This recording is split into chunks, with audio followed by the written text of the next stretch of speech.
రంగంపేట మండలం దొడ్డిగుంట గ్రామంలో సంక్రాంతి పండుగ రోజున కొత్త అల్లుడికి అదిరిపోయే విందులు ఏర్పాటు చేశారు. పెళ్లి తర్వాత తొలి సంక్రాంతి కావడంతో 141 రకాల పిండి వంటకాలతో భారీ విందు ఏర్పాటు చేశారు. అల్లుడు దొంతమూరు గ్రామానికి చెందిన దుప్పలపూడి స్వామి దుర్గారాంకి మామయ్య అత్తయ్య రౌతు సుభాష సాయిలక్ష్మి కుమార్తె సాయి స్రవంతి అమ్మమ్మ ఇంటి వద్ద దొడ్డిగుంట గ్రామంలో అల్లుడికి ఈ విందుని ఏర్పాటు చేశారు.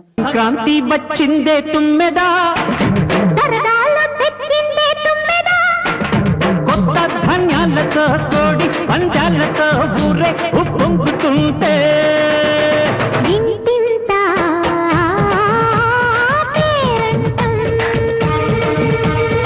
ఊరంతా